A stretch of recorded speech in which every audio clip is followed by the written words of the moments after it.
siya. So may deliver naman tayo ulit naman sa iba naman na dalawang white. Ayan. Dalawang white. So ayan guys, yung deliver natin ngayong araw. So ano pa hinintay natin?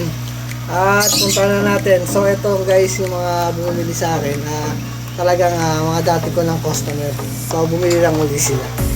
So ayan. So sa mga gusto rin ng Red Super Saiyan at saka White Super Saiyan, huwag na po kayo magtagal, mag-PM na po kayo guys. So ayan, mag-produce na lang tayo ng mga water plant. Ano pa hinintay natin at punta natin si boss. Let's go!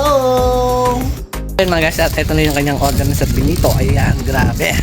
So pangalawang order niya na sa atin to. Una red, sunod white. So ano pa, hinintay natin at pakita tayo. Guys, at nandito na po tayo boss Benito. Ayan, grabe yung sikat na mga kalapate. Grabe guys, kasi yung pinost natin si Sir Benito, grabe, ang dami nag-comment agad na sikat pala talaga si Bossing sa mga kalapate. Ito naman o. Okay, bumili na naman si Sir sa akin. So ayan guys, may white naman siya binili. So maraming salamat ulit Sir Benito. Talagang the best, sikat na sikat si boss. So ayan, sa mga gusto ng kalapate, andito na si Sir. Dito kalapate o. Puro kalapate.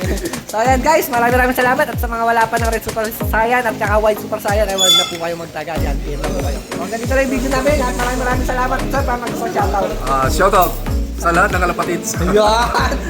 So ganito lang, bye bye.